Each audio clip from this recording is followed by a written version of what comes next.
Aquí en Cuentas Claras hemos venido compartiéndole con el análisis de expertos y de su servidor el fuerte deterioro de carácter técnico y financiero que se ha venido agudizando en la llamada empresa productiva del Estado y de todos los mexicanos, Petróleos Mexicanos. Y es que mire, la viabilidad del plan de negocios, las metas planteadas por la actual administración en materia de exploración, extracción, refinación y exportación de petróleo no se han cumplido. Y sí, en cambio, se han continuado trasladando recursos de los impuestos y ahorros de los mexicanos a Pemex. Y las pérdidas acumuladas en los 3 primeros trimestres del año 2020 han sumado más de 600,000 millones de pesos. Y ni qué decir si comparamos lo que Pemex ha absorbido de recursos comparados con los que se destinan para salud y educación, ya que Pemex absorbió el 10.6% del gasto programable del sector público, que fue en los primeros 10 meses de 2020 de 3.4 billones de pesos, mientras que salud solo concentró el 3% y educación el 7.7%, según datos de la propia Secretaría de Hacienda y Crédito Público. Este año de 2020, además, fue un año atípico en el comportamiento del mercado global de esta materia prima, en el que incluso hubo que reducir la producción mundial con el consecuente desplome de los precios. Pero ¿qué le parece si analizamos esta situación con un experto en la materia y de quien le comparto una semblanza? Edgar Ziegler, reconocido periodista en las áreas de negocios en medios como Expansión, El Financiero, El Universal y ahora haciendo periodismo de investigación para la agencia de información y análisis Red Intelligence, que se especializa en dar seguimiento a empresas que emiten deuda y que se encuentran en mercados emergentes en Latinoamérica, Asia, Europa y África. Lleva 4 años cubriendo el sector energético, en especial a Pemex y Comisión Federal de Electricidad. Muy buenas tardes, mi querido Edgar. Como siempre, un gusto saludarte, agradeciendo la generosidad de tu tiempo desde la seguridad de tu casa, Edgar. Y bueno, pues tú, un especialista que da seguimiento todos los días a lo que ocurre en la industria energética en el mundo, particularmente Petróleos Mexicanos. Acabas de escuchar en esta introducción que acabo de hacer, bueno, pues parte de la problemática con la cual Petróleos Mexicanos va a cerrar el año 2020.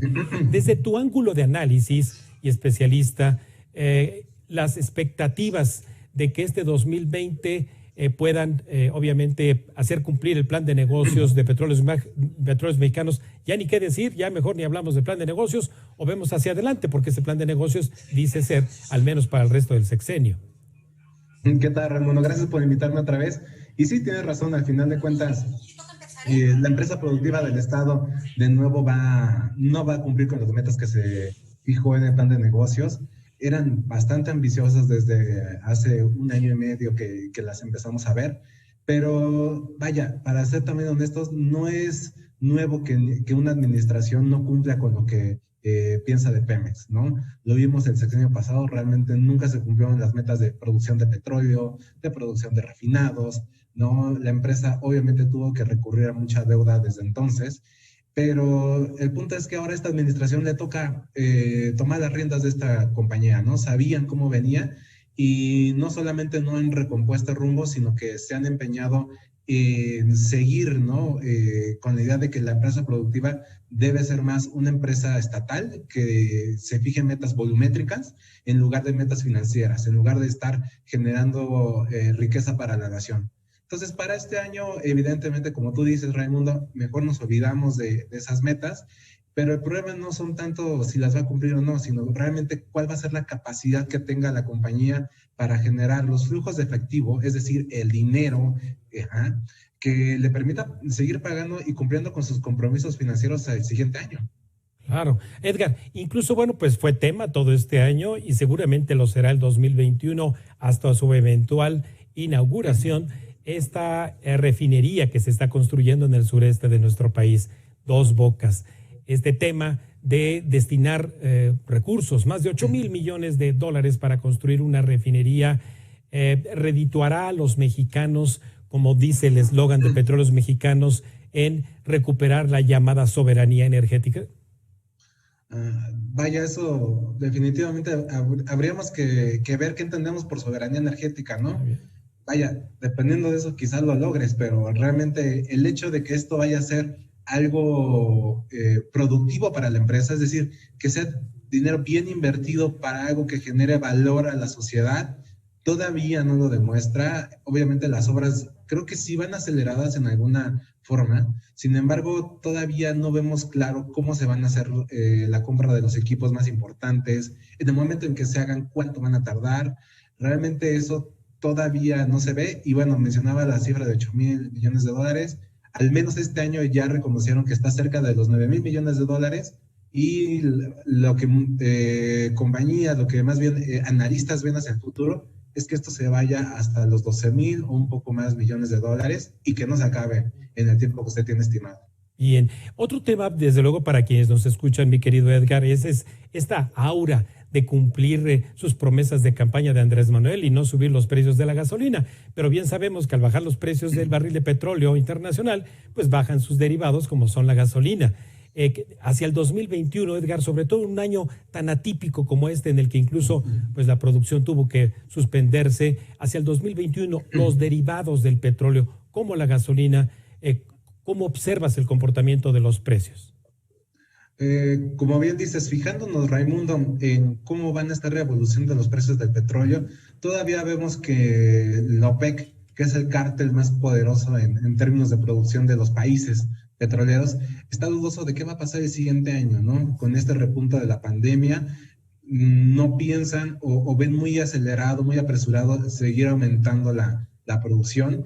Y esto puede ser una señal de que en poco tiempo veamos de nuevo reducciones, ¿no? Veamos que el ritmo se desacelera y otra caída en los precios. Lo que yo he visto es que en el siguiente año rondará en los 40, 45 dólares el barril del petróleo, y eso obviamente marcará mucho cómo estará el precio de la gasolina.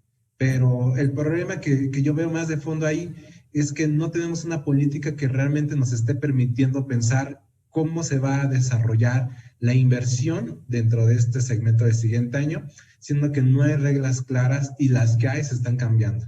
Y justamente en ese renglón de inversión, tú has llevado seguimiento específico, que si al número de pozos que se prometieron rehabilitar, que se prometieron abrir, sobre todo con las reservas que tiene Petróleos Mexicanos de aquella ronda cero.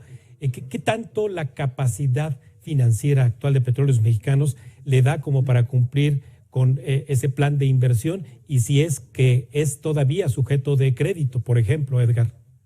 Definitivamente, Raimundo, es algo que en nuestra agencia hemos seguido con mucho detenimiento. La empresa sigue siendo objeto de crédito y es algo muy interesante. La calificación de la compañía ahorita está muy ligada a lo que pase con el soberano mexicano.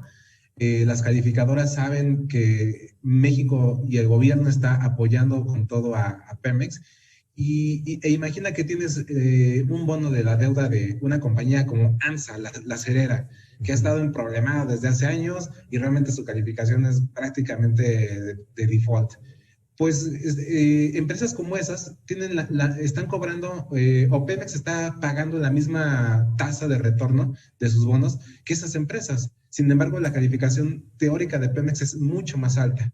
¿Esto qué implica? Que los inversionistas, por supuesto que quieren invertir en Pemex, viendo cómo están las tasas de interés de los bonos de Estados Unidos, los bonos mexicanos, que están pagando alrededor de 1%, 2%, comparado con Pemex, que está cerca del 7%. Entonces es una ganga, porque, de nuevo, no es que confían en la empresa, confían en que el gobierno cada año va a hacer lo necesario para que Pemex no falle con sus compromisos de deuda. Y eso es lo que debería estar buscando una administración. Definitivamente no. Pero bueno, esa es la ganga que ven ahorita los mercados de bonos en estar comprando deuda de Pemex.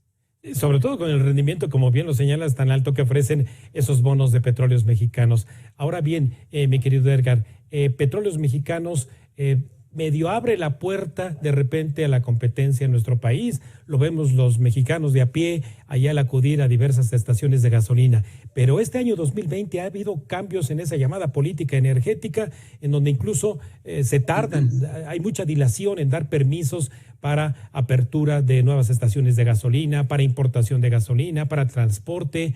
¿Continuaremos con esta práctica de simulación de parte de las autoridades o de verdad veremos un mercado competitivo? Bueno, yo más bien creo que sí vamos a seguir, va a ser la opción, seguir con esta táctica. No se les está facilitando, están requiriendo cada vez de hacer cambios legales muy pequeños, muy precisos para justamente hacer esta situación de retrasar los permisos hacia los privados, de favorecer los permisos hacia Pemex. Pero yo lo que veo y creo que la discusión el siguiente año, después de las elecciones intermedias, va a ser una reforma energética, la contrarreforma energética, y pensar qué es lo que están queriendo hacer, ¿no? Al final de cuentas, ellos están en el poder ahora. Los inversionistas siguen viendo en México una gran oportunidad porque hay gente, hay mercado, hay poder adquisitivo que en otros países no hay. Siempre hay que compararlo así, no vernos siempre con nuestra realidad, comparar que obviamente tenemos ciertas características que les interesan, y habrá que ver qué viene en la contrarreforma, si realmente va a permitir crear un mercado alternativo como ellos quisieran tenerlo, que realmente sea mucho mejor que lo que ellos han quejado, que es la reforma energética. Bien, bien. No, pues le vamos a seguir la pista a este ajedrez de decisiones y de jugadores en el mercado petrolero y particularmente con la reforma energética en nuestro país. Y tú eres nuestra base donde vamos a tocar para consultarte, mi querido Edgar. Como siempre, muy agradecido contigo y hasta la próxima, señor. Gracias, Raimundo. Como usted lo acaba de escuchar en el análisis de nuestro invitado, la situación de Petróleos Mexicanos es no solo crítica, sino inviable en lo financiero, pues su deuda sigue acumulando riesgos no solo para ella, sino para las finanzas públicas del país. Antes de ir a un breve corte, si nos lo permite, le recuerdo nuestras redes sociales de la Agencia Mexiquense de Noticias para que nos siga en Facebook y en Twitter, @AMX Noticias y @Raimundo Tenorio.